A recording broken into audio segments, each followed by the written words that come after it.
Sigue disfrutando de una experiencia extraordinaria escuchando Conversaciones con Dios, segundo libro, Neale Donald Walsch.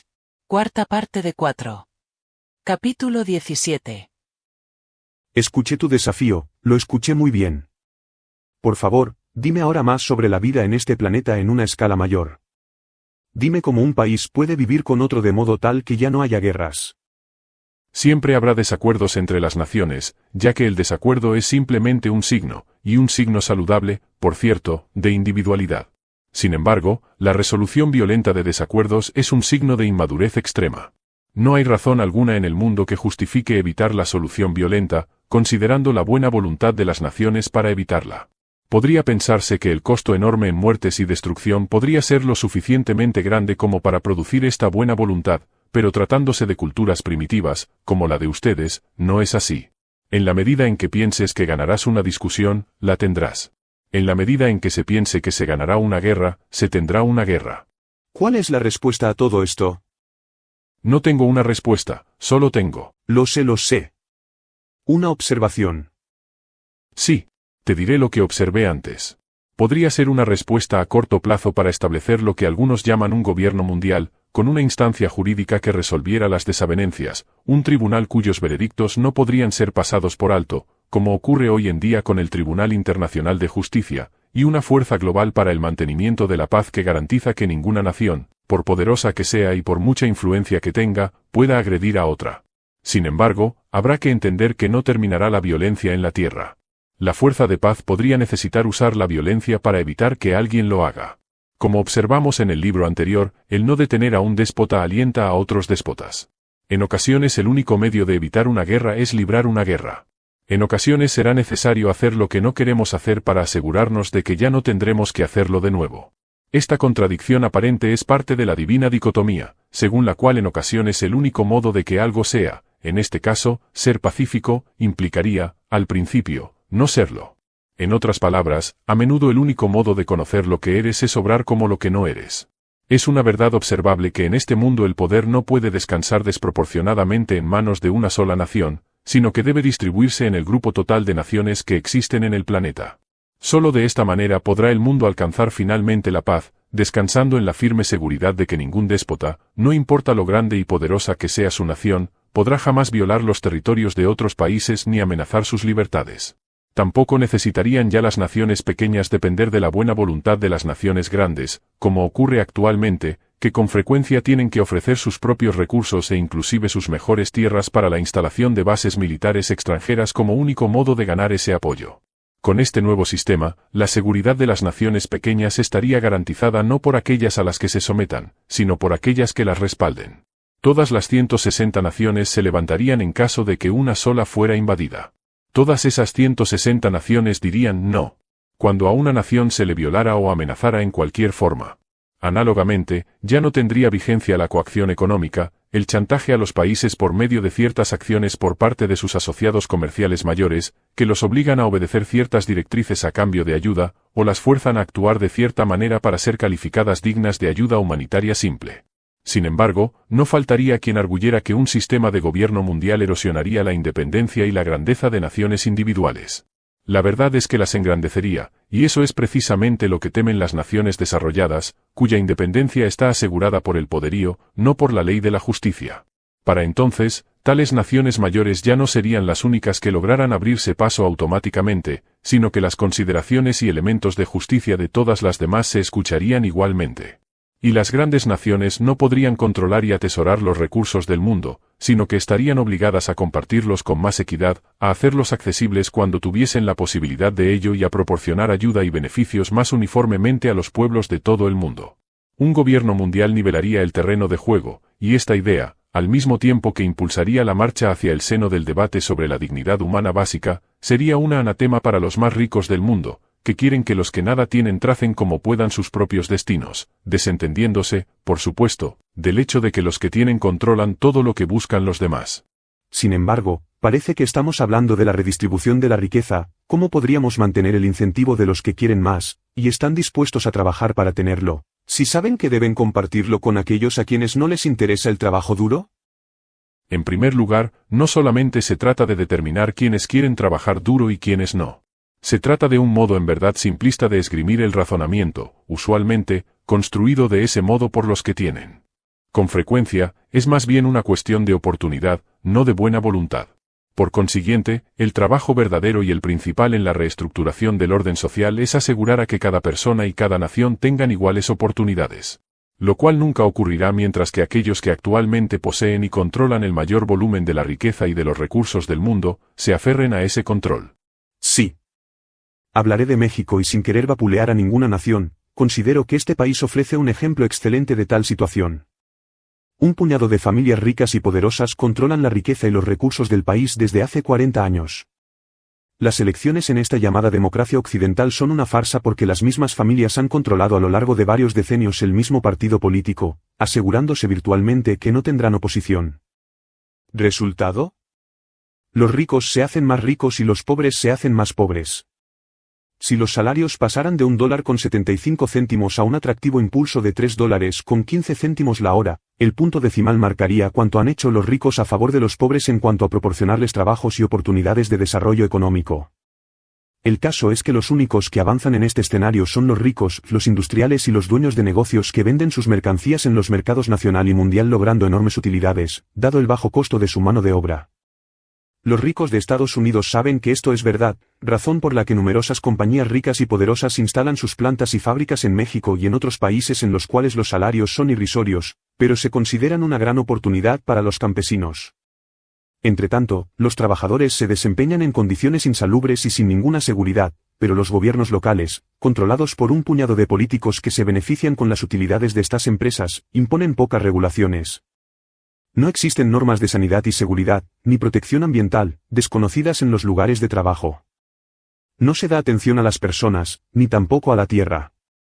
Hay regiones en las cuales los obreros construyen casas de cartón cerca de ríos, en los cuales lavan su ropa, y con frecuencia, realizan en ellos o en sus cercanías sus necesidades fisiológicas, ya que se carece de instalaciones sanitarias. Esta absoluta falta de interés por la suerte de las masas crea una población que no puede consumir muchos de los productos que manufactura. Pero ello importa muy poco a los dueños de las fábricas, quienes trasladan su mercancía a naciones cuyos habitantes poseen mayor capacidad de compra. Sin embargo, creo que tarde o temprano esta espiral se volverá en sentido inverso y las consecuencias serán devastadoras. No solo en México, sino en cualquier lugar en que los humanos sean explotados. Revoluciones y guerras civiles son inevitables, así como las guerras entre las naciones mientras los que tienen sigan explotando a los que no tienen, con el disfraz de proporcionarles oportunidades. Aferrarse a la riqueza y a los recursos se ha institucionalizado de modo tal, que hoy el modelo parece aceptable aún para algunas personas de amplio criterio, que ven en él simplemente una economía de mercado abierto. El caso es que solamente el poder en manos de las personas y de las naciones ricas del mundo permite que este engaño, que esta ilusión de justicia, sea posible. Ciertamente, no es justo que las mayorías estén sometidas, y no obstante, deseen lograr lo que ya tienen ahora las naciones poderosas. El sistema de gobierno que describí cambiaría drásticamente el equilibrio de poder y lo quitaría a los ricos para darlo a los pobres, obligando así a que los recursos sean compartidos con más justicia. Eso es lo que temen los poderosos. Sí. La solución a corto plazo al crecimiento del mundo podría muy bien ser una nueva estructura social, un gobierno nuevo y de corte mundial. Entre los lectores habrá líderes con la perspicacia y el valor suficientes para proponer el comienzo de este orden mundial nuevo. George Bush, a quien la historia juzgará como un hombre de mayor sapiencia, visión, compasión y valor que la sociedad contemporánea hubiera querido admitir, fue un líder así. También lo fue Mikhail Gorbachev, presidente del Soviet Supremo de la URSS, el primer jefe de Estado comunista en ganar el Premio Nobel de la Paz, hombre que propuso enormes cambios políticos que dieron fin, de hecho, a la llamada Guerra Fría. En el mismo plano se sitúa el presidente Carter, que indujo a Menachem Begin y a Anwar el-Sadat a firmar acuerdos que nadie antes había jamás soñado, y que, mucho después de su gestión presidencial, evitó en el mundo la confrontación violenta una y otra vez mediante la enunciación simple de una verdad igualmente simple. Ningún punto de vista u opinión es más valioso que otro para ser escuchado, ningún ser humano tiene menos dignidad que otro. No deja de ser interesante que estos valerosos líderes, que en su tiempo libraron al mundo de la guerra, y apoyaron y propusieron grandes movimientos contra la estructura política prevaleciente, actuaron solamente por un plazo breve, ya que los desplazaron aquellos a quienes habían querido elevar. Increíblemente populares en todo el mundo, en sus países fueron rotundamente rechazados. Se dice que nadie es profeta en su tierra.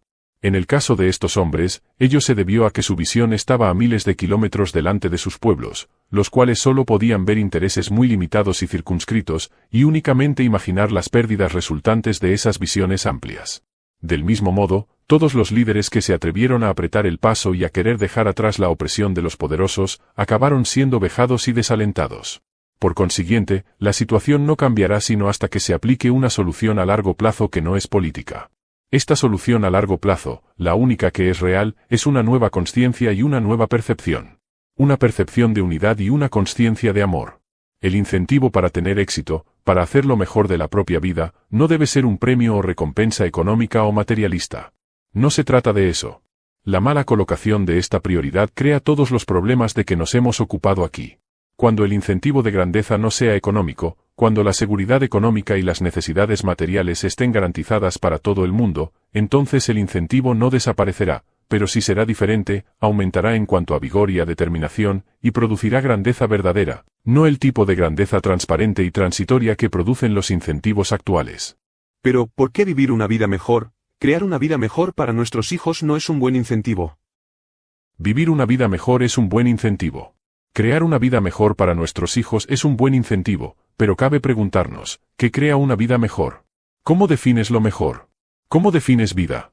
Si defines mejor como mayor, buenísimo, más dinero, poder, sexo y posesiones, casas, automóviles, ropa, colecciones de CD, etc. Y si defines a la vida como el periodo que transcurre entre el nacimiento y la muerte en su existencia actual, entonces no estarás haciendo nada para salir de la trampa que creó la propia situación de este planeta. Pero si defines mejor como una experiencia más amplia y como una experiencia más generosa de nuestro grandioso estado del ser, y a la vida como un proceso de ser eterno, constante, sin fin, lo más probable es que hallemos nuestro camino. Una vida mejor no se crea mediante la acumulación de bienes materiales. Casi todos lo saben, todos dicen que lo entienden, pese a lo cual sus vidas, y las decisiones que toman y que los impulsan, tienen mucho que ver con esos bienes. Se esfuerzan por tener cosas, trabajan por ellas, y cuando consiguen lo que quieren, nunca lo dejan ir. El incentivo para la mayor parte de la humanidad es lograr, adquirir, obtener cosas. Aquellos a quienes no les interesan, las dejan ir con facilidad. Debido a que nuestro actual incentivo de grandeza está relacionado con la acumulación de todo aquello que el mundo nos ofrece, lograrlo implica diversas etapas de lucha. Grandes porciones de la población siguen esforzándose por lograr la simple supervivencia física. Cada día está lleno de momentos de ansiedad, de medidas desesperadas. La mente se enfoca en cuestiones básicas, vitales. ¿Tendremos suficiente comida? ¿Abrigo? ¿Protección? ¿No pasaremos frío? Masas enormes siguen preocupándose diariamente por estas cuestiones. Son millares las que mueren cotidianamente solo por falta de comida. Cantidades menores de personas pueden sobrevivir razonablemente con los elementos básicos de sus vidas, pero luchan por conseguir más, una pequeña cantidad de seguridad, un hogar decoroso, un mañana mejor. Trabajan duro, se esfuerzan por el cómo y el si seguir adelante. Su mente está ocupada con consideraciones urgentes, dolorosas. Son muchísimo menos los que tienen todo lo que necesitan, ciertamente, todo aquello que los otros dos grupos anhelan. Pero, es sorprendente, muchos de este último grupo siguen pidiendo más todavía. Sus mentes están preocupadas con retener todo aquello que han adquirido y con acrecentar lo que tienen. Ahora bien, además de estos tres grupos, hay un cuarto. Es el menos numeroso. De hecho es muy pequeño. Este grupo se ha liberado de la necesidad de las cosas materiales. Le importan la verdad espiritual, la realidad espiritual, la experiencia espiritual. Los miembros de este grupo ven la vida como un encuentro espiritual, como un viaje del alma. Responden a todos los hechos humanos dentro de ese contexto. Retienen a toda la experiencia humana en el seno de ese paradigma. Su lucha tiene que ver con la búsqueda de Dios, con la realización del yo y con la expresión de la verdad. Conforme evolucionan, esta lucha deja de ser una lucha y se convierte en un proceso de autodefinición, no autodescubrimiento, de crecimiento, no aprendizaje, de ser, no hacer. La razón de buscar, esforzarse, indagar, trabajar duro y tener éxito se torna totalmente diferente. Cambió la razón de hacer algo, y con ello cambia igualmente el hacedor. La razón se convierte en el proceso, y el hacedor se convierte en ser pleno. Sea como fuere, antes, la razón para alcanzar, para luchar, para trabajar duro toda nuestra vida fue proporcionarnos cosas materiales, ahora la razón es experimentar cosas celestiales. Dado que anteriormente los intereses fueron sobre todo intereses del cuerpo, ahora los intereses son principalmente el alma. Todo se mueve, todo cambia. Al cambiar el propósito de la vida, consiguientemente cambia la propia vida. El incentivo de grandeza cambió, y así, desaparece la necesidad de codiciar, de adquirir, de proteger y de aumentar nuestras posesiones mundanas. La grandeza ya no se mide por cuánto se acumula. Aplicándolo al mundo, los recursos se considerarían correctamente como pertenecientes a todos los habitantes de la Tierra. En un mundo bendecido con abundancia suficiente, se satisfarían las necesidades básicas de todos. Todo el mundo lo querría así. Ya no habría necesidad de someter a alguien a un impuesto involuntario. Todos cederían voluntariamente 10% de sus cosechas y de su abundancia para programas de apoyo a quienes tienen menos. Ya no se vería que otros murieran de hambre por falta de comida. La cuestión sería contar con suficiente buena voluntad para crear un mecanismo político por medio del cual la gente pudiera obtener alimento. Obscenidades morales como las que son comunes en esta sociedad primitiva borrarán para siempre el mismo día en que se cambie el incentivo por grandeza y la definición de él. He aquí el nuevo incentivo, volver a ser aquello para lo que fueron creados, nada menos que la imagen física de la deidad misma. Cuando ustedes decidan ser quienes son realmente, Dios hecho manifiesto, nunca más obrarán de un modo impío, malvado. Ya no será necesario que usen letreros en las defensas de sus automóviles que digan: Dios me libre de tus seguidores. Capítulo 18. Veamos si estoy entendiendo bien. Aquí, lo que parece surgir es una visión ecuménica, un modo de ser universal de igualdad y ecuanimidad, en el cual todas las naciones se sometan a un gobierno global y en el que todos compartan las riquezas del mundo. Recuerda que cuando hablamos de igualdad, hablábamos de oportunidad igual, no de igualdad de hecho. La igualdad real nunca se logrará, por lo cual debemos estar agradecidos. ¿Por qué? Porque igualdad es uniformidad, y lo último que el mundo necesita es uniformidad. No estoy proponiendo un mundo de autómatas, cada uno de los cuales reciban dotaciones idénticas de un gobierno central prepotente. Hablo de un mundo en el que se garanticen dos aspectos. 1. La satisfacción de las necesidades básicas. 2. La oportunidad de desarrollo. Con todos los recursos del mundo, con toda la abundancia que existe, no han logrado administrar estas dos cuestiones tan sencillas. En vez de eso, millones de personas están atrapadas en el nivel más bajo de la escala socioeconómica y conciben una visión del mundo que sistemáticamente los mantiene ahí. Ustedes mismos permiten que mueran millones cada año por carecer de lo básico. Pese a la magnificencia del mundo, no han hallado el camino hacia lo suficientemente magnífico para evitar que sigan ocurriendo muertes por hambre, y mucho menos, para evitar que dejen de matarse entre sí. Incluso permiten que los niños fallezcan de desnutrición ante ustedes. En realidad se permite que ello suceda, o se da muerte a otros porque están en desacuerdo con otros. Son primitivos. Y creemos que estamos muy adelantados. La primera característica de una sociedad primitiva es que piensa que es avanzada. La primera señal de una consciencia primitiva es que piensa que es iluminada. Resumamos. El modo en que lograremos ascender al primer peldaño para garantizar esos dos aspectos fundamentales para cada quien.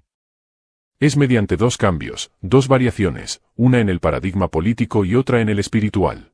El movimiento hacia un gobierno unificado incluiría un tribunal mundial suficientemente poderoso para resolver disputas internacionales, y una fuerza de paz que dé poder a las leyes por cuyo medio resuelvan gobernarse. El gobierno del mundo incluiría un Congreso de Naciones, dos representantes por cada país de la Tierra, y una Asamblea del Pueblo con representación proporcional directa de los habitantes de cada nación. Exactamente en la forma en que el gobierno de Estados Unidos está constituido, con dos cámaras, una de las cuales da representación proporcional y otra da igualdad de voto a todos los estados. Sí, la Constitución de Estados Unidos la inspiró Dios. Este mismo equilibrio de poderes se encontrará en la Constitución del Nuevo Mundo. Habrá, igualmente, una rama ejecutiva, una legislativa y una judicial. Cada nación mantendría su policía interna de paz, pero todos los ejércitos nacionales serían disueltos, análogamente a como los estados individuales licenciarán a sus ejércitos y armadas a favor de una fuerza pacificadora federal que sirviera a todo el grupo de estados que llamamos hoy en día una nación. Las naciones se reservarían el derecho de formar y hacer llamar su propia milicia al instante, tal como los estados tienen el derecho constitucional de mantener y activar una milicia estatal. Y también como lo hacen los estados ahora, cada uno de los 160 estados nacionales de la Unión tendría el derecho a separarse si contara con el voto del pueblo. Sin embargo, ¿por qué razón querrían hacerlo si estarían más seguros y tendrían más abundancia que nunca antes? Y, una vez más para aquellos que son lentos, ¿qué produciría una federación mundial unificada? 1. El final de las guerras entre naciones y el arreglo de las disputas por medio de la violencia y la muerte. 2. El final de la pobreza abyecta, de la muerte por hambre, la explotación en masa de las personas y de los recursos, por parte de quienes tienen el poder. 3. Poner fin a la destrucción ambiental sistemática de la Tierra. 4. Escapar de la interminable lucha de mayor, mejor, más. 5. Una oportunidad, en verdad igual, para que todo ser humano pueda acceder a la más elevada expresión del yo. 6. Poner fin a todas las limitaciones y discriminaciones que frenan a la gente, sea en sus hogares, en el lugar de trabajo, en el sistema político o en sus relaciones sexuales personales.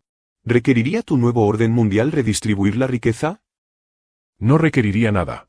Produciría, voluntaria y casi automáticamente, una redistribución de recursos. A todos se les ofrecería una educación más apropiada, por ejemplo. A todos se les ofrecería la oportunidad abierta de usar esa instrucción en el lugar de trabajo, seguirían carreras que les produjeran alegría. A todos se les garantizaría el acceso a la atención médica cuando y como la necesitaran. A todos se les garantizaría no padecer hambre ni tener que vivir sin vestido ni techo. A todos se les permitiría vivir con dignidad, de modo que la supervivencia dejaría de ser para siempre un problema, y las comodidades y los elementos básicos estarían al alcance de todos los seres humanos. Aun cuando nada hicieran para ganárselos. La idea de que ello deba ganarse es la base del pensamiento de que hay que ganarse el camino al cielo. Sin embargo, no podrás ganar tu camino a la gracia de Dios, ni tampoco te verás obligado a hacerlo, porque ya estás ahí.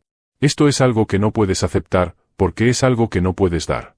Cuando aprendas a dar incondicionalmente, es decir, a amar incondicionalmente, entonces habrás aprendido a recibir incondicionalmente. Esta vida fue creada como un vehículo por cuyo medio puedas experimentar eso. Esfuérzate por asimilar este pensamiento: las personas tienen derecho a la supervivencia básica. Aun cuando no hagan nada. Aun cuando no aporten nada. La supervivencia con dignidad es uno de los derechos básicos de la vida. Te he dado suficientes recursos para que lo garantices a todo el mundo. Lo único que necesitas hacer es compartir. Pero, entonces, ¿qué va a impedir que la gente desperdicie su vida en asuntos intrascendentes o acopiando ventajas? Primero que nada, no te corresponde juzgar qué es desperdiciar una vida. Se desperdicia una vida si la persona no hace otra cosa que pensar en poesía durante 70 años, y luego se presenta con un solo soneto que abre una puerta al entendimiento y la iluminación de millones de personas. Se desperdicia una vida si la persona miente, engaña, hace proyectos, causa daño, manipula o arruina a otros la vida, pero al fin recuerda algo de su verdadera naturaleza como resultado de ello, y recuerda, probablemente, algo que ha tratado de recordar durante muchísimos años, y de este modo evoluciona y llega al nivel siguiente. ¿Fue desperdiciada esa vida? No te corresponde juzgar el viaje de otra alma. Lo que sí te es propio, es decidir quién eres, no quién es o ha podido ser otro. Así, al planteamiento de que evitará que los demás simplemente desperdicien sus vidas en la intrascendencia o reuniendo ventajas, la respuesta es, nada. Pero, ¿es que en verdad tú crees que esto funcionaría? ¿No crees que quienes están aportando acabarán resentidos con quienes no aportan nada? Sí, ello ocurriría si no están iluminados. Sin embargo, los iluminados verán a los que no contribuyen, con una gran compasión, no con resentimiento. ¿Compasión? Sí, porque los que dieran sabrían que los que no contribuyen estarían perdiendo la mejor oportunidad y la gloria más amplia, la oportunidad de crear y la gloria de experimentar la idea más elevada de quienes son realmente. Y también sabrían que este castigo sería por su pereza, si efectivamente se requiriera castigarlos, mas ello no ocurrirá. Pero, ¿no sucedería que quienes en verdad aporten se molesten al ver que los frutos de su trabajo van a dar a manos de los perezosos? No me has escuchado. A todos se les darán porciones mínimas de supervivencia. Aquellos que tienen más tendrán ocasión de contribuir con 10% de sus ingresos para permitir que esto sea posible. Y respecto a decidir montos, el mercado abierto determinaría el valor de la aportación de cada quien, tal como se hace en tu país. Entonces, habría aún ricos y pobres, tal como ahora. Eso no es igualdad.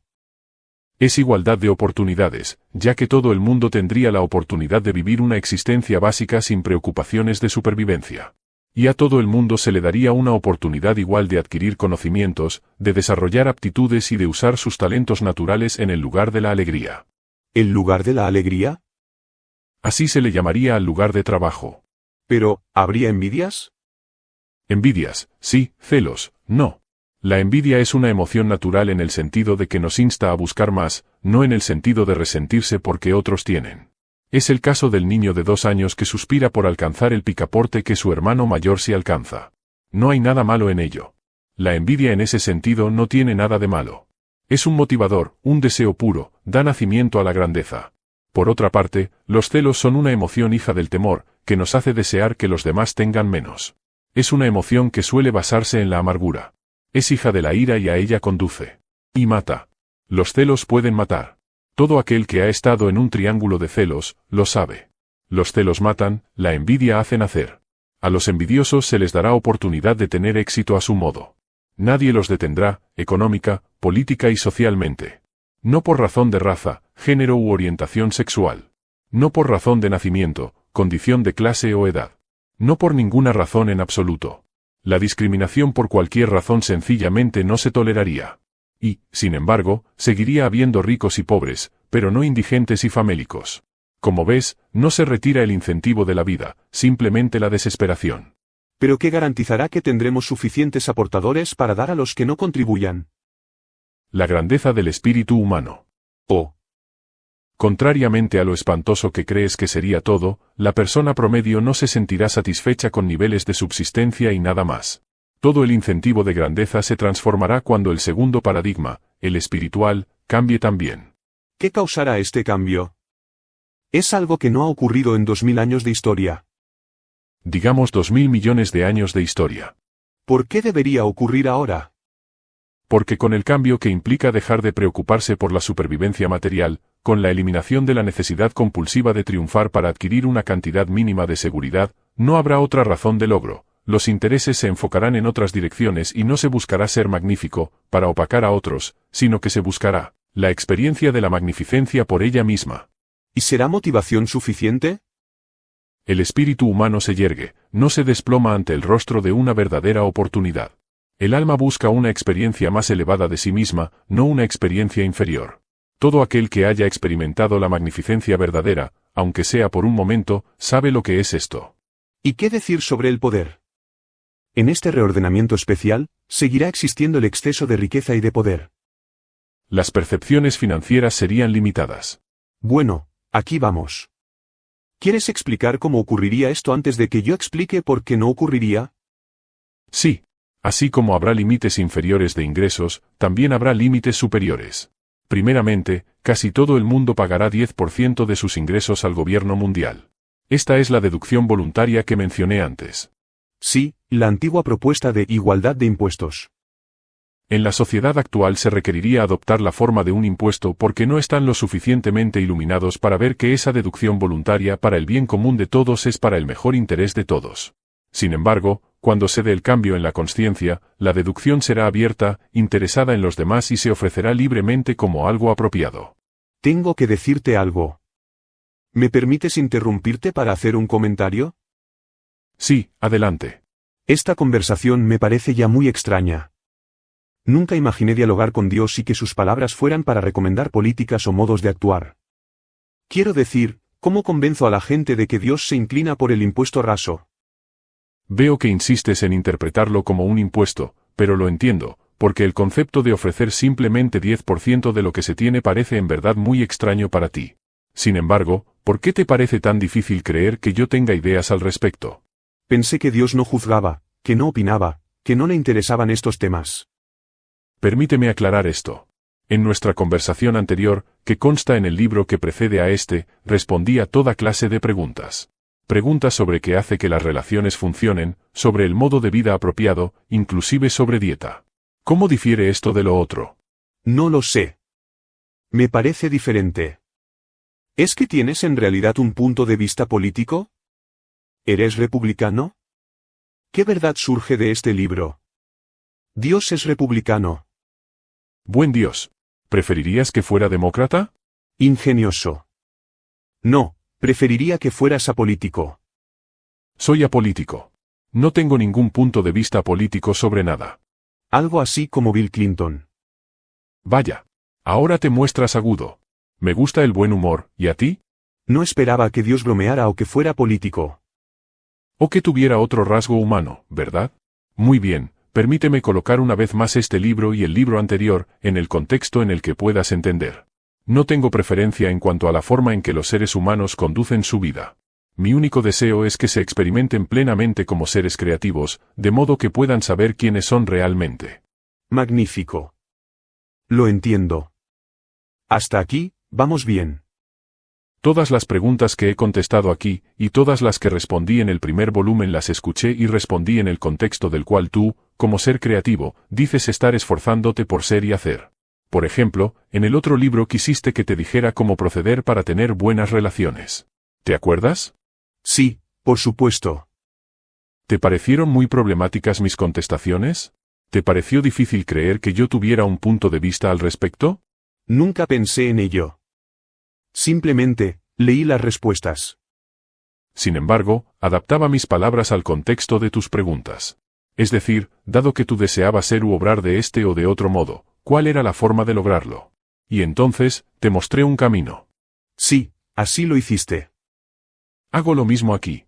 Es precisamente, no sé, es más difícil creer que Dios hable de unos temas que de otros.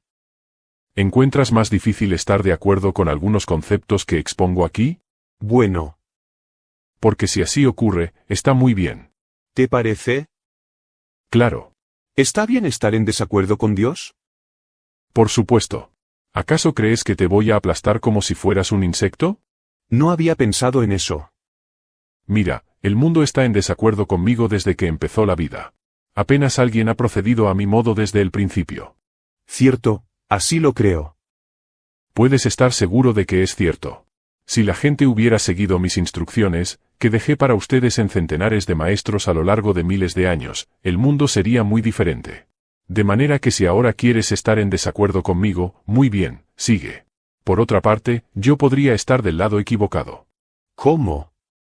Dije que, por otra parte, podría equivocarme. ¿Estás tomando mis palabras como si fueran un evangelio? ¿Quieres decir que debo añadir alguna nota a pie de página? Me da la impresión de que has perdido una parte importante. Regresemos al paso 1, estás volviendo a hacer todo esto. Muy bien, es un alivio. Por un momento pensé que estaba recibiendo alguna guía en verdad real. La guía que estás recibiendo no es otra cosa que seguir tu corazón. Escuchar a tu yo. Oírte a ti mismo. Incluso cuando te ofrezco una opción, una idea, un punto de vista, no tienes la menor obligación de aceptarlo como tuyo. Si estás en desacuerdo, así es. Tal es el punto más importante de este ejercicio. La idea no fue que sustituyeras tu dependencia sobre todo y sobre todos con dependencia hacia este libro. La idea era hacerte pensar. Pensar por ti mismo. Y eso ocurre ahora. Yo soy tú, pensando, yo soy tú, pensando en voz alta. ¿Quieres decir que este material no proviene de la más elevada fuente? Desde luego que sí. Pero todavía hay algo que no puedes creer, que tú eres la fuente más elevada. Y hay algo más que al parecer no has captado. Tú creas todo lo que concierne a tu vida, aquí y ahora. Tú, ustedes, están creando, no yo. Ustedes. Así pues, ¿hay todavía algunas contestaciones a estas preguntas puramente políticas que no te agradan? Entonces cámbialas. Hazlo. Ahora mismo. Antes de que empieces a oírlas como si fueran el Evangelio. Antes de que empieces a hacerlas reales. Antes de que las llames el último pensamiento sobre algo más importante, más válido, más verdadero que tu próximo pensamiento. Recuerda, siempre es tu pensamiento nuevo el que crea tu realidad. Siempre. Ahora, dime, ¿encuentras algo en esta disertación política que quisieras cambiar? Bueno, en realidad no. Me siento muy inclinado a convenir contigo, aunque por otra parte no sabría qué hacer con todo esto. Haz con ello lo que quieras. ¿Te das cuenta? Eso es lo que has estado haciendo con toda tu vida. Muy bien, creo que ya lo capté. Me gustaría seguir con esta conversación, si puedo saber a dónde nos llevará. Muy bien, hagámoslo. Ibas a decir. Iba a decir que en otras sociedades, sociedades iluminadas, el apartar una fracción de lo que se recibe, lo que llamamos ingreso, para el bien general de la sociedad misma, es una práctica bastante común. Conforme al nuevo sistema que estamos explorando para esta sociedad, todo el mundo ganaría anualmente lo que pudiera y conservaría lo que ganara, hasta un cierto límite. ¿Qué límite? Un límite arbitrario convenido por todos. ¿Y arriba de este límite? Se aportaría al Fondo de Caridad Mundial a nombre del donante, de modo que todo el mundo pudiera conocer a sus benefactores. Los benefactores tendrían la opción de controlar directamente el desembolso de 60% de sus contribuciones, lo cual les proporcionaría la satisfacción de situar su dinero exactamente donde quisieran. El otro 40% se destinaría a programas puestos en vigor por la Federación Mundial y administrados por ella. Si después de un cierto límite de ingresos, todo el remanente tuviera que donarse, ¿qué incentivo tendría para seguir trabajando? ¿Qué motivaría a no detenerse a medio camino una vez alcanzado el límite de ingresos? Algunos lo harían, por supuesto. Dejémoslos que se detengan. No se requeriría el trabajo obligatorio una vez alcanzado el límite de ingresos y de aportaciones al Fondo Mundial de Caridad. El dinero ahorrado por la eliminación de la producción en masa de armas de guerra bastaría para satisfacer las necesidades básicas de todo el mundo. El impuesto de 10% de todo lo ganado en el mundo más los donativos de excedentes elevarían todo el ingreso de la sociedad, no nada más los de unos pocos escogidos, hasta alcanzar un nuevo nivel de dignidad y abundancia. Y la aportación de ingresos por arriba del límite convenido produciría una amplia oportunidad, así como una satisfacción, para todos los que resultaran poco menos que desintegrados por obra de celos y de rabietas sociales.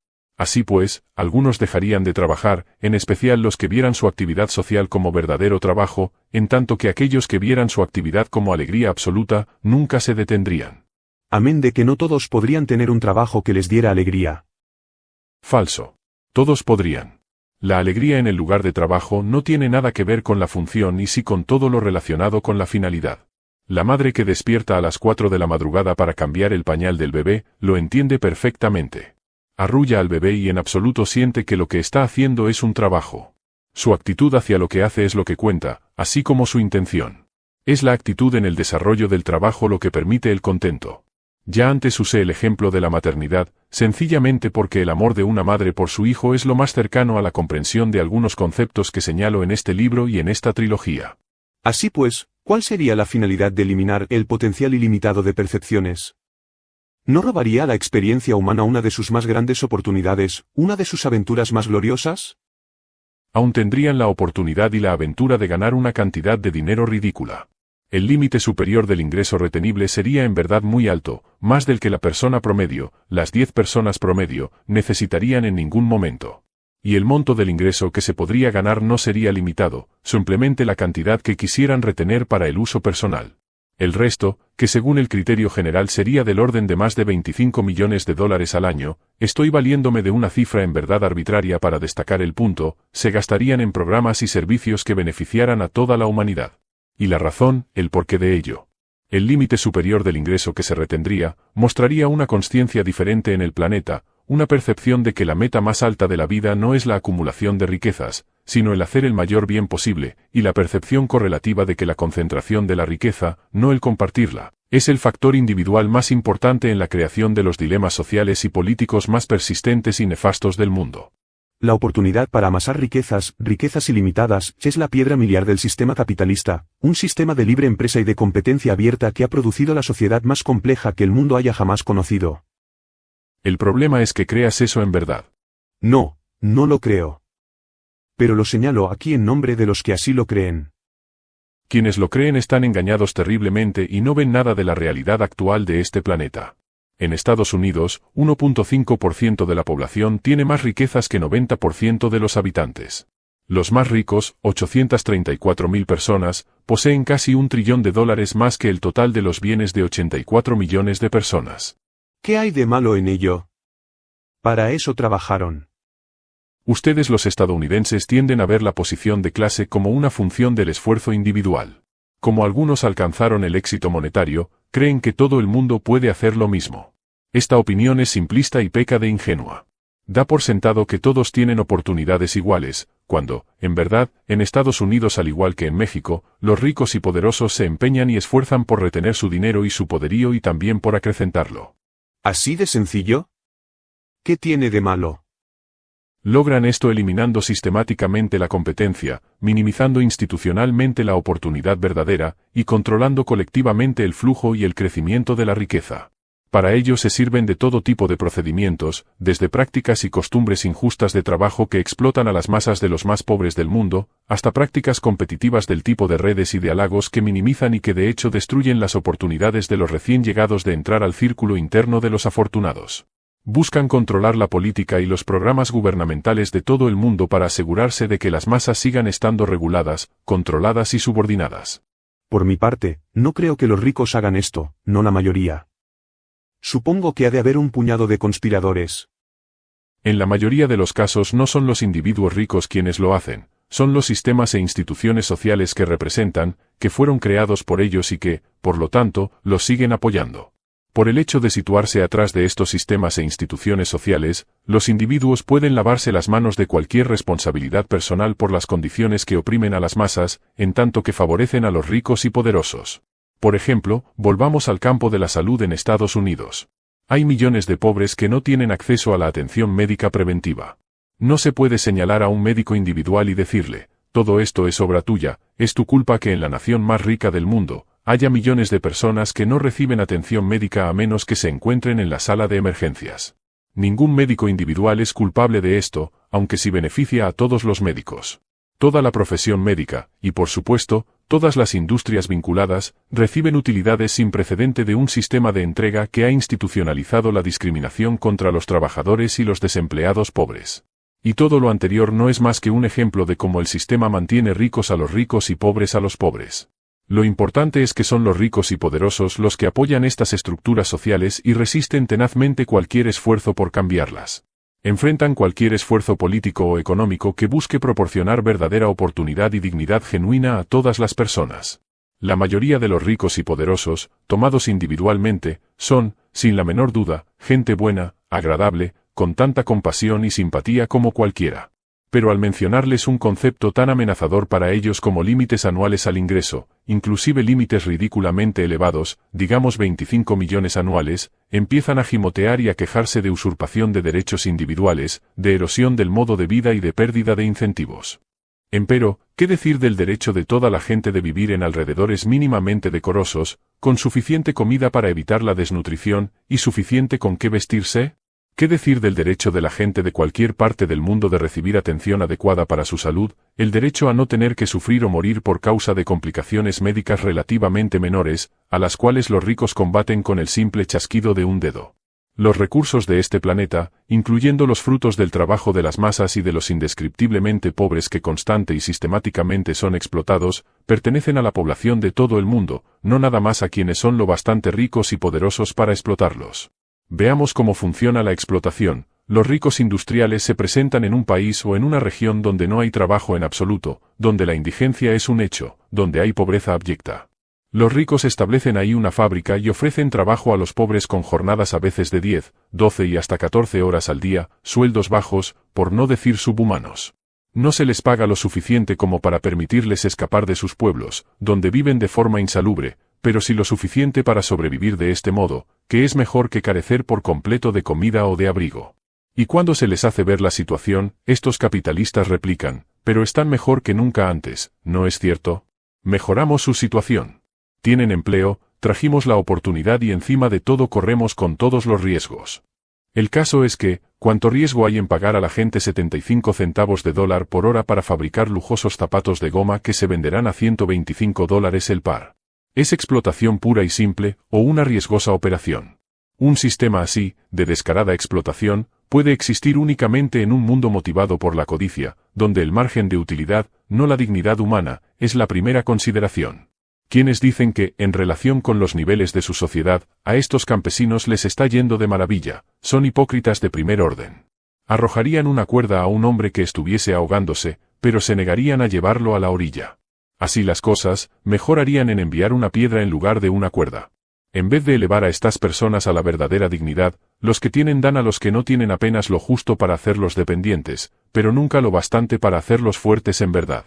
La élite de verdadero poderío económico tiene la aptitud y luego el impacto, y no está realmente sometida al sistema. Y es esto precisamente lo que menos quieren los creadores del sistema. Y así prosigue la conspiración. Y sucede que para la mayor parte de los ricos y poderosos no se trata de una conspiración de actos, de obras, sino una conspiración del silencio.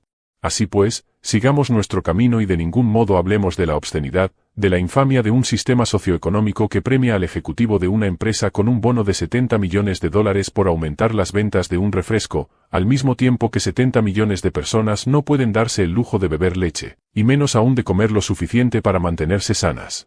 No veamos la obscenidad de esta situación, llamémosle economía de libre mercado, y digamos a todo el mundo cuán orgullosos están de ello. Pese a todo, está escrito: si quieres ser perfecto, Ve y vende lo que tienes y dáselo a los pobres, y habrás ganado un tesoro en el cielo. Pero cuando el joven hombre oyó esto, se alejó, lleno de pena porque era muy rico. Capítulo 19. Muy pocas veces te he visto tan indignado. Dios no se indigna, lo cual se demuestra que no eres Dios. Dios es todo, y Dios se vuelve todo. No hay nada que no sea Dios, y todo lo que Dios está experimentando en sí mismo, Dios está experimentando en sí mismo, Dios está experimentando en, y, a través de ti. Lo que sientes es tu propia indignación. Es verdad. Convengo con todo lo que has dicho.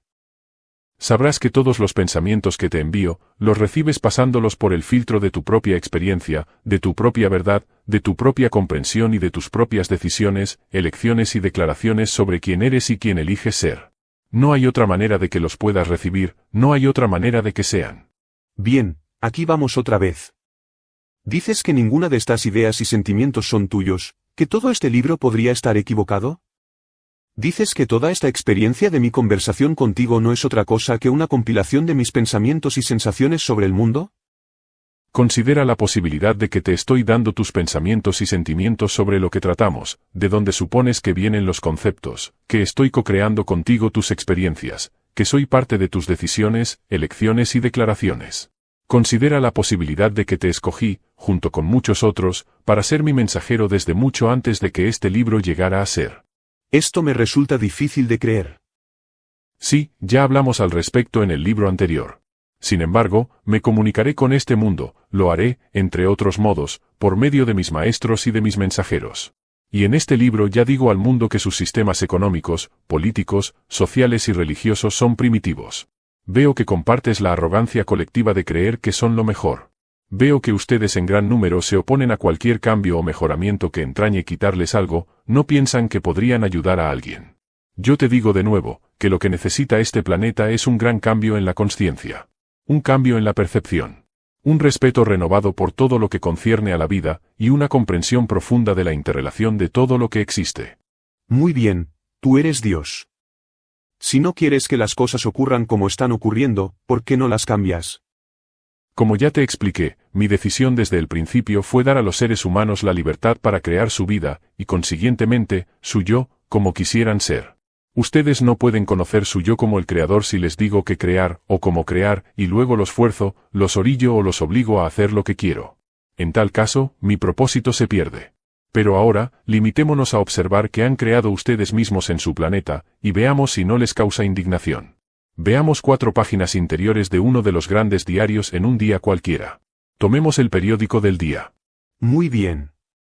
Es el sábado 9 de abril de 1994, y estoy viendo el San Francisco Chronicle. Bien, ábrelo en cualquier página.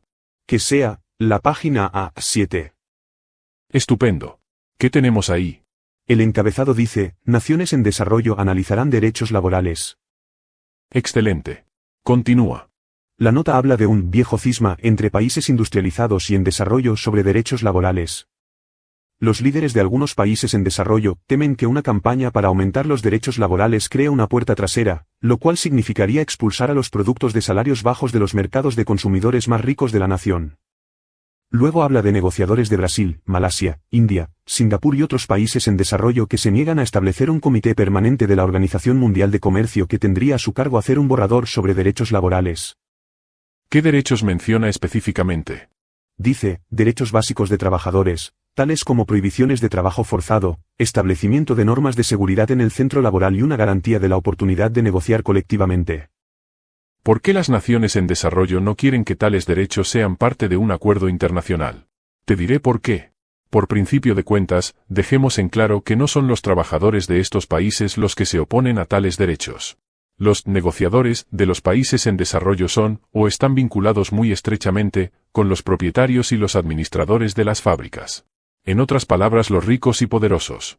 Como en los días que precedieron al movimiento obrero en Estados Unidos, se trata de personas que hoy en día se benefician de la explotación de las masas de trabajadores. Puedes estar seguro de que reciben ayuda en grande no nada más de Estados Unidos y de otras naciones ricas, en donde los industriales, que ya no pueden explotar impunemente a los trabajadores en sus propias naciones, están subcontratando dueños de fábricas en estos países en desarrollo, o construyendo sus propias plantas ahí. para explotar a la fuerza de trabajo extranjera que todavía no está protegida de que otros los usen para aumentar sus beneficios ya de por sí obscenos. Pero lo cierto es que nuestro gobierno está impulsando el establecimiento de esos derechos para que formen parte de un acuerdo comercial mundial. Su gobernante actual, Bill Clinton, cree en los derechos básicos de los trabajadores, aun cuando los poderosos industriales no crean en ellos. Con todo valor está luchando contra grandes intereses. Otros presidentes y líderes estadounidenses y del resto del mundo han sido asesinados por menos. ¿Quieres decir que van a matar al presidente Clinton? Digamos simplemente que habrá esfuerzos enormes para deponerlo. Procurarán eliminarlo del juego político. Hace 30 años lo hicieron con John Kennedy. Al igual que Kennedy, Bill Clinton está haciendo todo aquello que detestan los ricos. No nada más apoya los derechos de los trabajadores en todo el mundo, sino que se alinea con los representantes de causas sociales. Cree que es el derecho de todos, por ejemplo, tener acceso a la atención adecuada de la salud, se puedan o no pagar los precios exorbitantes que la comunidad médica de Estados Unidos disfruta hoy en día. Ha dicho que estos costos deben bajar, lo cual le restó popularidad en otro gran segmento rico y poderoso de Estados Unidos, los fabricantes de medicinas y los consorcios de seguros, corporaciones médicas de los dueños de instituciones, todos los cuales serían obligados a proporcionar una cobertura apropiada a sus trabajadores. Muchísima gente que hoy en día se enriquece, ganará menos en caso de que a los pobres del país se les proporcione atención médica general. Esto disminuye la popularidad de Clinton entre ciertos elementos, que ya probaron en este mismo siglo que tienen la capacidad para obligar a un presidente a dejar el puesto. ¿Estás diciendo que? Estoy diciendo que la lucha entre los que tienen y los que no tienen es muy antigua y epidémica en el planeta. Seguirá siéndolo mientras intereses económicos, no humanitarios, manejen el mundo, mientras el cuerpo, y no el alma del hombre, sea la mayor preocupación. Bien, creo que tienes razón. En la página 14 del mismo periódico hay este encabezado: la recesión causa descontento en Alemania. Como subtítulo dice, con más desempleados que nunca después de la guerra, ricos y pobres se apartan. ¿Y qué dice esta noticia? Que hay una gran inquietud entre ingenieros, profesores, científicos, obreros, carpinteros y cocineros de todo el país. La nación ha tropezado con algunos obstáculos económicos y hay sentimientos generalizados en el sentido de que esta situación adversa no ha sido distribuida con justicia. ¿Es cierto? ¿Dice que causó tantos despidos? Sí. Se trata de trabajadores cuyos patrones se han dirigido a los países donde la mano de obra es más barata. Me pregunto si los lectores del San Francisco Chronicle percibieron la conexión entre las noticias de las páginas A7 y A14. La noticia también señala que cuando hay despidos, los trabajadores de más bajo rango son los primeros en irse. Añade que las mujeres comprenden más de la mitad de la población sin trabajo y representan 2/3 en la zona oriental. Por supuesto.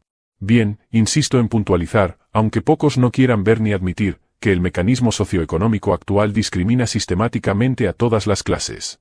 No proporciona igualdad de oportunidades a todos al mismo tiempo, aunque griten que sí lo están haciendo. Se necesita creer que la ficción no existe para mantener la sensación de que todo marcha bien, y a nadie le gusta que se hable con la verdad. Todos negarán la evidencia tal como se está presentando. Esta sociedad es una sociedad de avestruces. Bien, ¿qué más hay en el periódico de este día?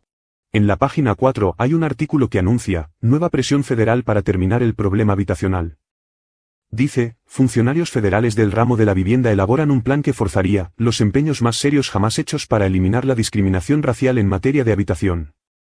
Cabe preguntarse por qué tales esfuerzos deben ser forzados. Contamos con una ley equitativa sobre vivienda, que prohíbe la discriminación por motivos de raza, color, religión, sexo, origen nacional, incapacidad, o composición de la familia, pese a lo cual muchas comunidades locales han hecho muy poco para eliminar este prejuicio. Muchas personas consideran todavía que un propietario debe tener la capacidad de hacer lo que quiera con sus bienes inmuebles, incluso rentarlos o no a quien ellos elijan. Sin embargo, si todos estuvieran facultados para hacer tales elecciones, y ellas tendieran a reflejar la consciencia de un grupo, así como una actitud generalizada hacia ciertas categorías y clases de personas, entonces segmentos completos de la población podrían eliminarse sistemáticamente y no hallarían lugares decorosos para vivir. Y a falta de casas decentes a su alcance, los opulentos propietarios de casas y de barrios bajos podrían cargar precios exorbitantes a habitaciones terribles a las que darían poco o ningún mantenimiento. Y una vez más los ricos y poderosos explotarían a las masas, pero ahora con el disfraz de derechos de propiedad. Bueno, los propietarios bien pueden tener algunos derechos. Cuando los derechos de los pocos lesionan a los derechos de los muchos. Este es, y siempre ha sido, el problema que enfrentan todas las sociedades civilizadas. ¿Habrá llegado el día en que el bien más elevado de todos se sobreponga a los derechos individuales? ¿Es que la sociedad tiene ahora una responsabilidad hacia sí misma? Sus leyes sobre habitaciones le indicarán si puede o no decir que sí. Todas las fallas que siguen y que hacen obligatorias a estas leyes son la forma en que ricos y poderosos dicen, no, lo único que cuenta son nuestros derechos. Una vez más, el presidente a cargo, así como su administración, están forzando el problema. No todos los presidentes estadounidenses se han mostrado tan inclinados a enfrentar ricos y poderosos en otro terreno. Y yo entiendo. La nota del periódico dice que el gobierno de Clinton y sus funcionarios de vivienda emprendieron investigaciones de discriminación habitacional en el breve tiempo que llevan en el poder en un número superior a lo investigado en los 10 años anteriores. Un vocero oficial de Fair Housing Alliance, Grupo Asesor Nacional de Washington, dijo que la insistencia del gobierno de Clinton en que se cumplan las normas sobre habitación es algo que otros gobiernos han pugnado por lograr durante años. Y es así como el presidente actual se granjea aún más enemigos entre los ricos y poderosos, fabricantes e industriales, compañías de drogas y firmas de seguros, médicos y consorcios médicos y dueños de propiedades de inversión. Todos ellos gente con dinero e influencias. Como observamos antes, al gobierno de Clinton le esperan tiempos difíciles. Incluso al escribir estas líneas, abril de 1994, se aumenta la presión contra el presidente. La edición del periódico del 9 de abril de 1994 nos dice algo sobre la raza humana. Bueno, en la página 14 hay una foto de un líder político ruso que amenaza con los puños, y un reportaje subtitulado, Chirinovsky libró ayer otra pelea con el puño, golpeando a un rival político, a quien dijo, te mandaré a pudrir en la cárcel, te arrancaré cabello tras cabello. Y todavía nos preguntamos por qué las naciones van a la guerra. Aquí tenemos a un gran líder de un gran movimiento político, y en los pasillos del Parlamento tiene que demostrar su razón golpeando a su oponente. El caso es que la raza humana es muy primitiva, pues la fuerza es lo único que entiende. No hay una verdadera ley en este planeta. La verdadera ley es la ley natural, inexplicable y que no necesita exponerse o enseñarse. Es observable. La verdadera ley es aquella por medio de la cual la gente conviene libremente en ser gobernada, por la sencilla razón de que es gobernada por ella, de un modo natural. Por consiguiente, su acuerdo no es propiamente un acuerdo, sino una admisión mutua de lo que es. Esas leyes no necesitan cumplirse por la fuerza. Ya solo están cumplidas por el hecho claro e innegable de sus consecuencias, de su importancia. Permíteme dar un ejemplo. Seres altamente evolucionados no se golpean la cabeza con un martillo, porque eso duele. Tampoco lo hacen a otro, por la misma razón. Los seres evolucionados han observado que si se golpea a alguien con un martillo, se le hiere. Si lo seguimos haciendo, esa persona se enfurece. Si seguimos enfureciéndola, hallará un martillo y acabará golpeando también. Así, pues, los seres evolucionados saben que si golpean a alguien es como si se golpearan a sí mismos. No hay diferencia entre que tengamos más martillos, o un martillo mayor. Tarde o temprano ellos mismos acabarán lastimados. Este resultado es observable. Hoy en día seres no evolucionados, primitivos, observan lo mismo, pero simplemente no les importa. Los seres evolucionados no quieren jugar a gana el que tenga el martillo mayor. Los seres primitivos solo juegan así. Incidentalmente se trata de un juego de machos. En esta especie, muy pocas mujeres quieren jugar a los martillos lastiman. Juegan algo nuevo. Dicen, si yo tuviera un martillo, martillaría justicia, martillaría libertad y martillaría amor entre mis hermanos y hermanas en toda esta tierra. ¿Estás diciendo que las mujeres están más evolucionadas que los hombres? No estoy emitiendo juicio alguno. Simplemente observo. La verdad, al igual que ley natural, es observable. Ahora bien, cualquier ley que no sea ley natural no es observable, y ha de ser explicada. Han de señalar por qué es necesaria. Han de demostrar su validez, lo cual no es una tarea fácil, porque si una cosa es para el propio bien, es evidente por sí mismo. Solo aquello que no es evidente por sí mismo debe ser explicado. Se requiere que una persona muy poco común, pero resuelta persuada a alguien de algo que no es evidente por sí mismo. Para esto se inventaron los políticos. Y el clero. Los científicos no hablan mucho. En general, son muy reservados, y no tienen por qué serlo. Si realizan un experimento, y tiene éxito, simplemente muestran lo que han hecho, los resultados hablan por sí mismos. Por ello, los científicos suelen ser gente tranquila, poco dada a la verbosidad. No les hace falta. La razón de su trabajo es evidente por sí misma. Por otra parte, si tratan de hacer algo y fracasan, no tienen nada que decir. No así los políticos, los cuales incluso cuando fallan, hablan. De hecho, en ocasiones mientras más fallan, más hablan. Lo mismo ocurre en las religiones.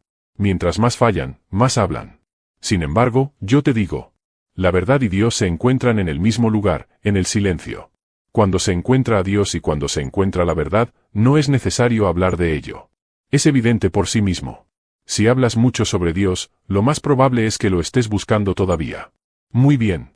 Simplemente, entérate de dónde estás ubicado. Pero el caso es que los maestros hablan de Dios todo el tiempo. Solo de esto hablamos en este libro. Enseñamos lo que queremos aprender, y es así como este libro habla sobre mí, así como sobre la vida, lo cual hace que este libro sea un buen ejemplo. Te comprometiste a escribir este libro porque aún estás buscando. Sí. Claro. Y lo mismo ocurre a aquellos que lo están leyendo. Pero estábamos hablando de creación. Al comienzo de este capítulo me preguntaste por qué si no me gustaba lo que veía en la tierra, no lo cambiaba.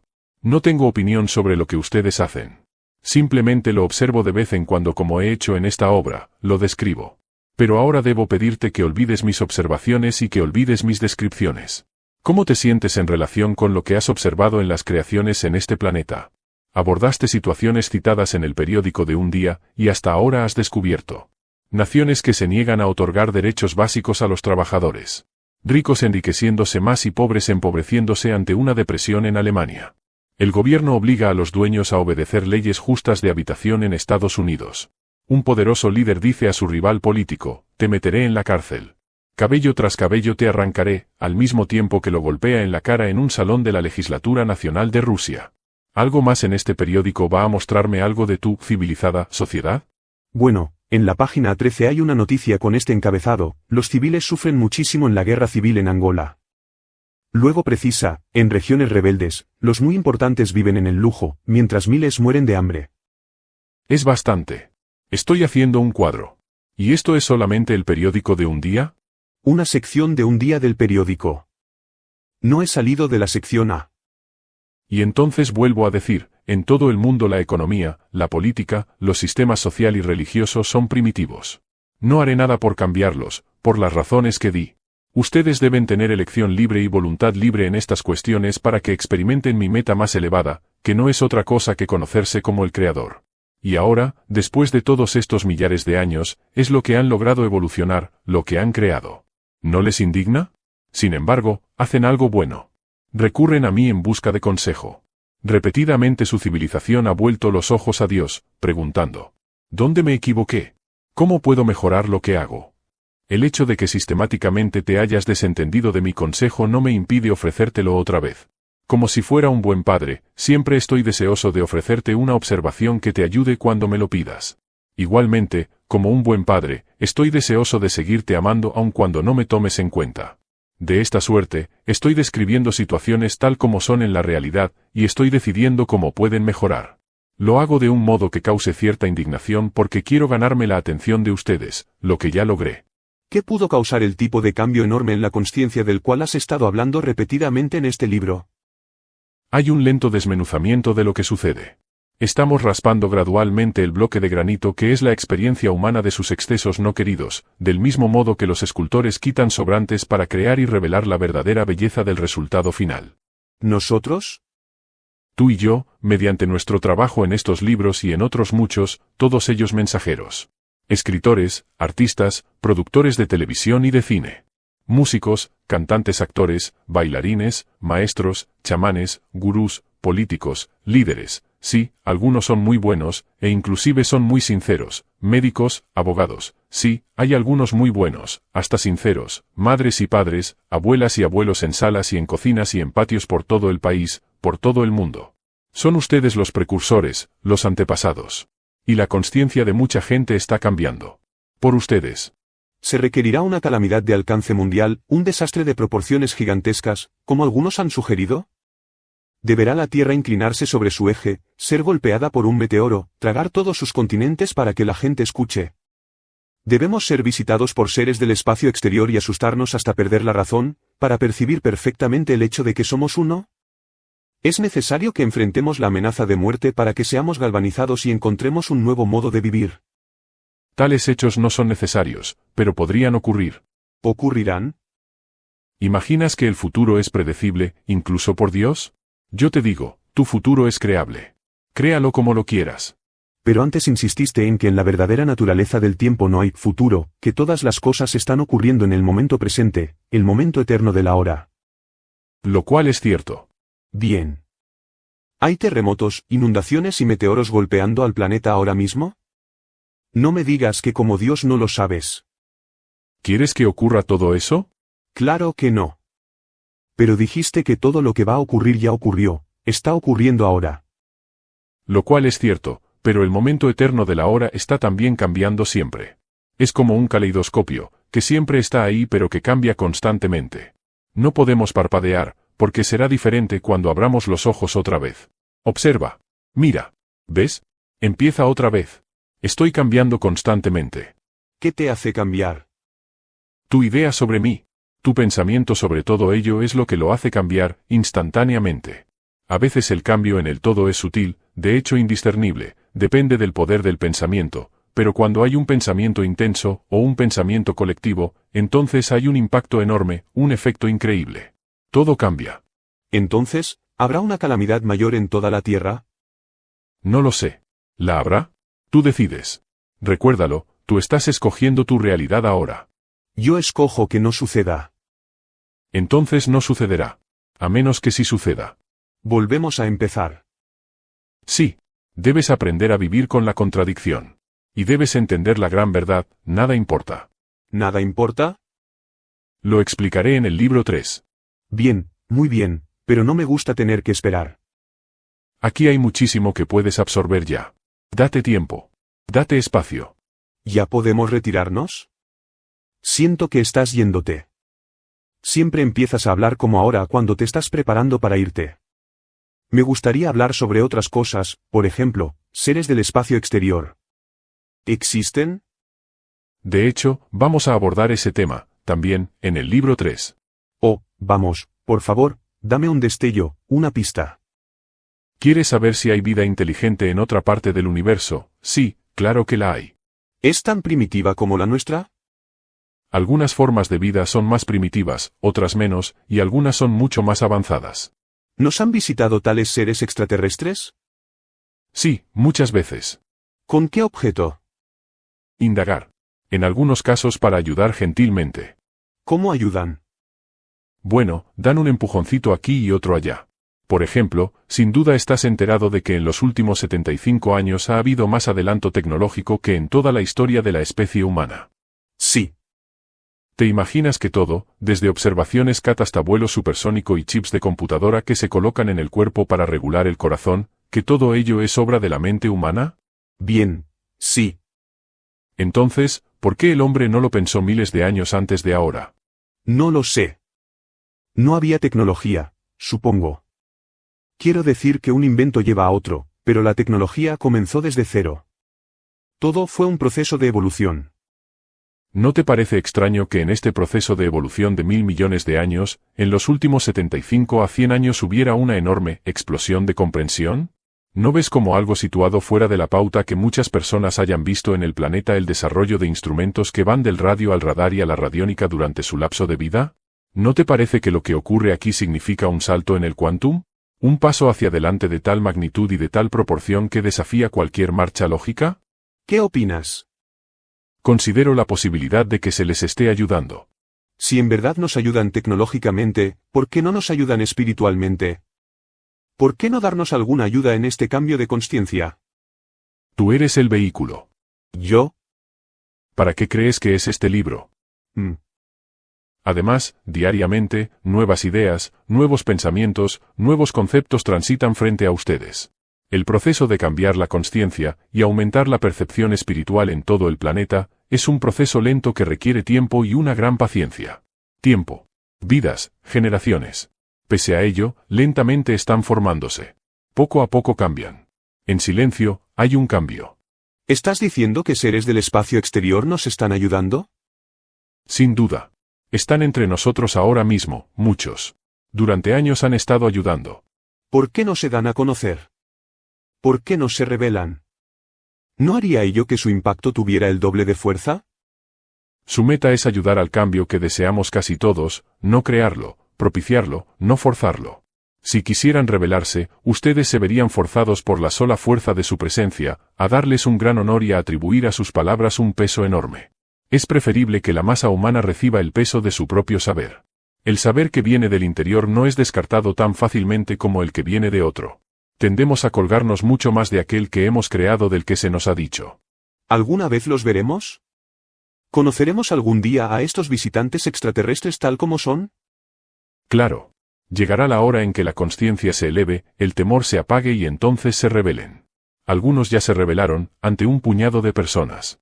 ¿Qué decir acerca de la teoría, cada día más popular, de que estos seres en realidad son malévolos?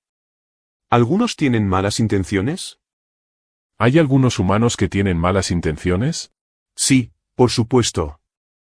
Ustedes podrían juzgar a algunos de estos seres, los menos evolucionados, del mismo modo. Sin embargo, no olvides mis palabras, no juzgues. Nadie hace nada inapropiado de acuerdo con su modelo del universo. Algunos seres han avanzado en su tecnología, pero no en su pensamiento. La raza humana es así. Pero si estos seres malévolos están tan adelantados tecnológicamente, sin duda podrían destruirnos. ¿Qué los ha detenido? Ustedes están protegidos. ¿De veras? Sí.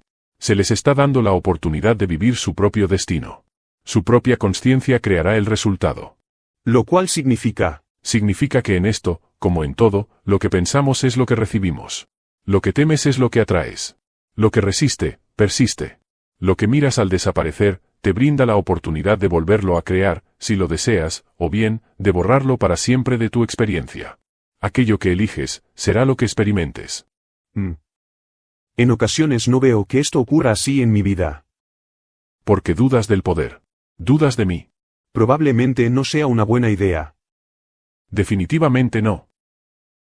El capítulo 20 y último del libro 2 de Conversaciones con Dios. ¿Por qué la gente duda de ti? Porque duda de sí misma. ¿Por qué duda de sí misma? Porque así se le dijo, así se le enseñó. ¿Quién le enseñó? Gente que afirmaba representarme. No lo creo. ¿Por qué? Porque era una forma, el único modo de controlarla. Debes dudar de ti mismo, pues de lo contrario afirmarías tener todo el poder. Eso no funcionaría, no sería conveniente. Mucho menos para quienes hoy en día tienen el poder. Retienen el poder que es de todos, y lo saben. Y el único modo de retenerlo es combatir todos los movimientos que tienden a mirar, luego a resolver los dos problemas más grandes de la experiencia humana. ¿Cuáles son? Los he analizado una y otra vez en este libro. Así que en resumen, la mayoría, si no es que todos, los problemas y conflictos del mundo, y los problemas y conflictos individuales, serían resueltos y solucionados si ustedes, como sociedad, 1. Abandonan el concepto de separación. 2. Adoptan el concepto de visibilidad. Nunca se vean a sí mismos nuevamente como separados uno del otro, y nunca se vean separados de mí. Nunca digan a nadie nada que no sea toda la verdad, y nunca acepten menos que su verdad más grande sobre mí.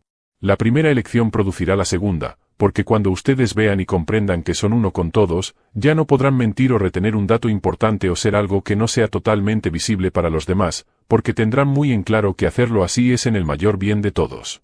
Este cambio de paradigma requerirá gran sabiduría, gran valor y una determinación enorme. Porque el temor golpeará en el corazón mismo de estos conceptos y los llamará falsos. El temor roerá el corazón de estas magníficas verdades y las hará ver huecas. El temor deformará, reducirá, destruirá.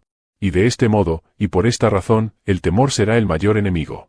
Pese a todo, ustedes no tendrán, ni podrán producir la sociedad que siempre han anhelado, que siempre han soñado mientras no vean con sabiduría y claridad la verdad fundamental, que lo que hacen a los demás, se lo hacen a sí mismos. Lo que dejan de hacer por los demás, lo dejan de hacer a sí mismos, que el dolor de los demás es su dolor, y la alegría de los demás es la propia, y que cuando repudien alguna parte de los demás, repudian una parte de sí mismos. Es la hora de reivindicarse. Es la hora de verse a sí mismos como quienes son realmente, y de este modo volverse visibles otra vez, ya que cuando ustedes y su verdadera relación con Dios se tornen visibles, entonces nosotros seremos indivisibles, y nada nos volverá a dividir.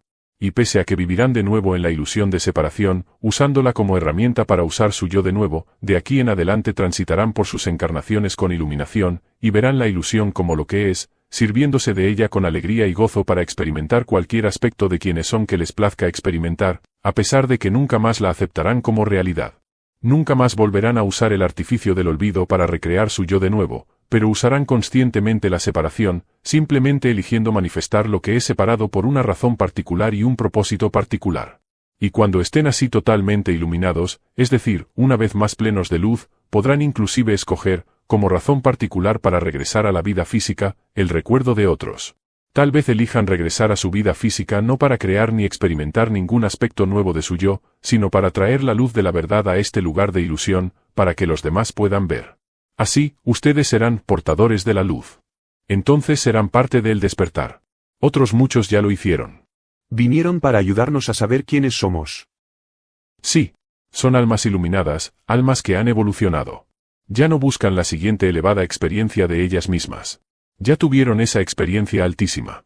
Desean únicamente aportar novedades de esa experiencia y darlas. Traen las buenas nuevas. Mostrarán el camino, y la vida, de Dios. Dirán, yo soy el camino y la vida. Sígueme. Entonces presentarán un modelo de cómo es vivir en el seno de la gloria eterna de unión consciente con Dios, a lo cual se llama consciencia de Dios. Siempre estamos unidos ustedes y yo. No podemos no estar unidos. Sencillamente es imposible, pese a lo cual ahora viven en la experiencia inconsciente de esa unificación. También es posible vivir en el cuerpo físico en unión consciente con todo lo que es, en percepción consciente de la verdad fundamental, en expresión consciente de quienes son realmente. Cuando lo hagan, fungirán como modelos a todos los demás, que están viviendo en el olvido. Se convertirán en recordadores vivos. Y de este modo salvarán a los demás de perderse permanentemente en su propio olvido. Eso es el infierno, quedar permanentemente perdido en el olvido. Sin embargo, no lo permitiré. No permitiré que se pierda una sola oveja, pero enviaré un pastor. Por supuesto, tendré que enviar muchos pastores, y es probable que tú elijas ser uno de ellos. Y cuando las almas despierten de su sueño, recordarán una vez más quiénes son, y todos los ángeles del cielo se regocijarán por ellas, porque en otro tiempo estuvieron perdidas, pero encontraron el sendero. ¿Hay personas iluminadas actualmente en este planeta? No nada más hubo en el pasado, sino que están ahora mismo. Sí, siempre ha habido. Siempre habrá. No los dejaré sin maestros, no abandonaré el rebaño, siempre iré detrás de mis pastores. Y en este momento hay muchos de ellos en tu propio planeta y en otras partes del universo. Y en algunas partes del universo estos seres viven juntos en comunión constante y en expresión constante de la verdad más elevada. Son las sociedades iluminadas de las cuales hablé. Existen, son reales, y han enviado a sus emisarios. ¿Quieres decir que Buda, Krishna, Jesús, fueron hombres del espacio? Tú lo dijiste, no yo. ¿Es cierto? ¿Es esta la primera vez que escuchas este pensamiento? No, pero ¿es cierto? ¿Crees que estos maestros existieron en alguna parte antes de venir a la Tierra y que regresaron a ese lugar después de lo que se llamó su muerte? Sí, sí lo creo. ¿Y dónde supones que está ese lugar? Siempre he pensado que es lo que llamamos cielo. Creo que vienen del cielo. ¿Dónde supones que está ese cielo? No sé. Supongo que en otro reino. ¿Otro mundo? Sí. Oh, ya veo. Pero lo habría llamado el mundo del espíritu, no otro mundo como lo conocemos, no otro planeta. Es el mundo del espíritu. Sin embargo, ¿qué te hace pensar que estos espíritus sagrados, no pueden o no eligen vivir en otra parte en el universo, tal como hicieron cuando vinieron a este mundo? En verdad nunca pensé al respecto de esa manera. No es parte de mis ideas. En el cielo y en la tierra hay más cosas, Horacio, que las que tú soñaste en tu filosofía. El maravilloso metafísico William Shakespeare escribió esto. Entonces, Jesús fue un hombre del espacio. Yo no dije eso. Bueno, ¿fue o no fue? Paciencia, mi niño. Saltas mucho hacia adelante. Hay más. Mucho más. Todavía nos falta por escribir un libro. ¿Quieres decir que debo esperar el libro 3? Te lo dije, te lo prometí desde el principio. Habrá 3 libros, dije. El primero se ocupará de las verdades individuales de la vida y de sus retos. El segundo analizará verdades de la vida como una familia en este planeta. Y el tercero cubrirá las verdades más grandes, relacionadas con cuestiones eternas. En él se revelarán los secretos del universo. A menos que no haya. Oye. No sé cuánto más de esto pueda resistir. Quiero decir que en verdad estoy cansado de vivir en la contradicción, como tú siempre lo llamas. Quiero aquello que sea como debe ser. Entonces así deberá ser. A menos que no sea. Eso es. Eso es. Ya lo captaste. Ahora entiendes la divina dicotomía. Ahora ves toda la imagen. Ahora comprendes el plan. Todo, lo que siempre fue, es ahora y siempre será, existe ahora. Y así, todo lo que es, es. Sin embargo, todo lo que es está cambiando constantemente, porque la vida es un proceso constante de creación.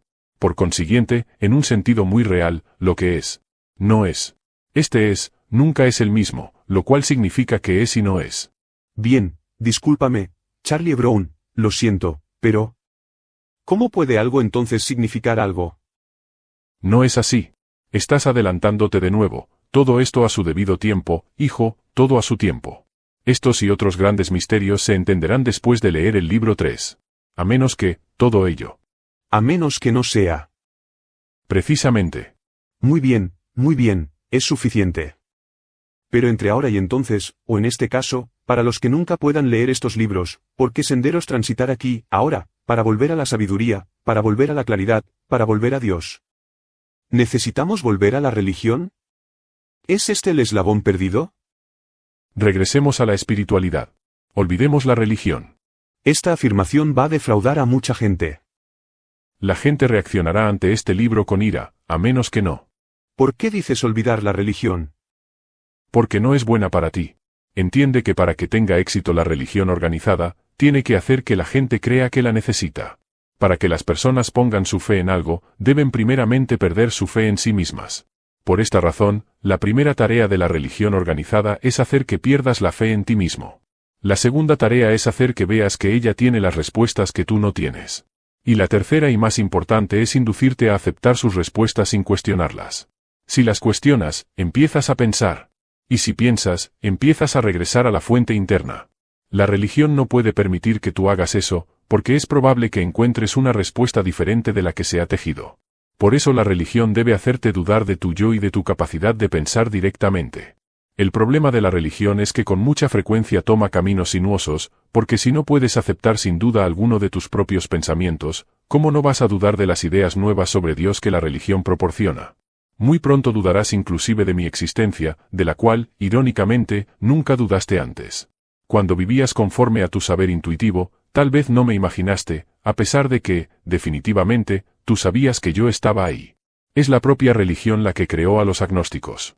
Cualquier pensador de mente clara que vea lo que ha hecho la religión debe suponer que la religión no tiene Dios, porque es precisamente ella la que ha llenado los corazones de los hombres con el temor hacia Dios, cuando hubo un tiempo en que el hombre amó lo que es en todo su esplendor.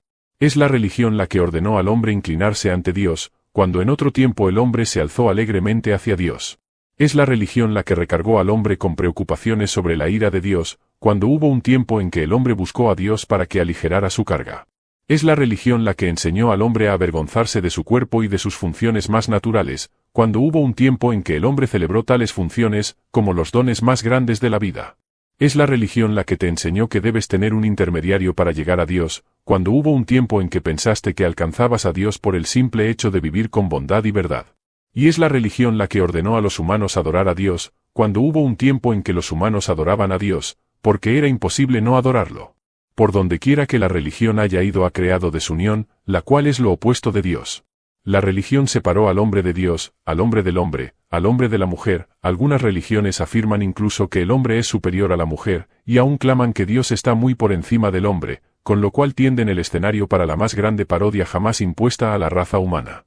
Yo te digo, Dios no está por encima del hombre, y el hombre tampoco respecto de la mujer. Ese no es el orden natural de las cosas, pero es la forma en que todo el que tiene poder, muy en particular, los hombres, quiso que así fuera al formar las religiones de culto al hombre, las cuales retiraron sistemáticamente la mitad de las versiones finales de las Sagradas Escrituras y deformaron el resto para que cupiera en el modelo varonil del mundo. La religión insiste todavía en que las mujeres son seres menores, algo así como ciudadanos espirituales de segunda, no idóneas para enseñar la palabra de Dios, para predicar la palabra de Dios o para ser ministras del pueblo. Como niños, siguen arguyendo sobre qué género dispuse que fuesen mis sacerdotes. Y yo te digo, todos ustedes son sacerdotes. Cada uno de ustedes. No hay persona o clase de personas más conveniente para hacer mi trabajo. Pero sucede que un buen número de sus hombres se parecen a sus naciones. Tienen hambre de poder. No les gusta compartir el poder, solo ejercerlo. Y construyeron un dios de la misma especie. Un Dios hambriento de poder. Un Dios que no quiere compartir el poder, sino solo ejercerlo. Empero, yo te digo, el don mayor de Dios es compartir el poder de Dios. Yo te haría ser como yo. Pero no podemos ser como tú. Sería blasfemia. Blasfemia es que hayas enseñado tales cosas. Yo te digo, fuiste hecho a imagen y semejanza de Dios, ese es el destino que viniste a cumplir. No viniste a codiciar y a luchar y a no llegar nunca. Ni tampoco te envié a una misión imposible. Cree en la bondad de Dios, y cree en la bondad de la creación de Dios, concretamente en tu yo sagrado. Anteriormente en este libro dijiste algo que me intrigó. Me gustaría volver al tema al acercarnos al fin de este volumen.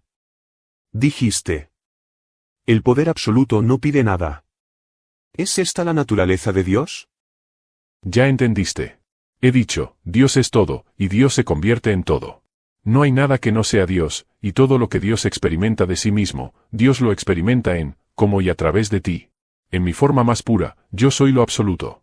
Yo soy absolutamente todo, y, por consiguiente, no necesito, no quiero, ni pido absolutamente nada. A partir de esta forma absolutamente pura, yo soy lo que tú hiciste de mí. Es como si fueras a ver finalmente a Dios y dijeras, bien, ¿esta es mi obra? Sin embargo, no importa lo que hayas hecho de mí, no puedo olvidar, y siempre regresaré a mi forma más pura. Todo lo demás es una ficción, es algo que estás creando. Hay algunos que hacen de mí un Dios celoso, pero, ¿cómo podría ser celoso quien tiene y es todo? También hay quienes hacen de mí un Dios irascible, pero, ¿qué podría volverme irascible si no puedo ser lastimado o dañado en modo alguno? Otros me hacen vengativo, pero, ¿contra quién podría tomar venganza, si todo lo que existe soy yo? ¿Y por qué me castigaría yo mismo simplemente por crear? Oh, si debes pensar en nosotros como separados, ¿por qué te crearía, te daría poder para crear, libertad para elegir crear lo que quisieras experimentar, y luego te castigaría para siempre por haber hecho la elección equivocada?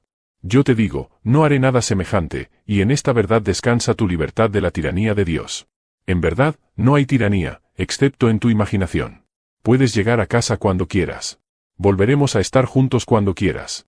El éxtasis de tu unión conmigo lo conocerás de nuevo. Y también la sensación del viento sobre tu rostro, y el sonido de un grillo bajo cielos diamantinos en una noche de verano. A la primera señal de un arco iris y al primer grito de un bebé recién nacido. Al último rayo de un ocaso espectacular y a la última respiración de una vida espectacular. Yo estoy contigo siempre hasta el fin mismo del tiempo. Tu unión conmigo es completa, siempre fue, siempre es, y siempre será. Tú y yo somos uno, tanto hoy como en la eternidad. Haz que tus días y tus noches sean reflejos de la más alta idea de tu interior. Permite que tus momentos de ahora estén plenos de un éxtasis espectacular de Dios hecho manifiesto a través de ti. Hazlo mediante la expresión de tu amor, eterno e incondicional, por todos aquellos cuyas vidas tocas. Sé una luz en la oscuridad y no la maldigas.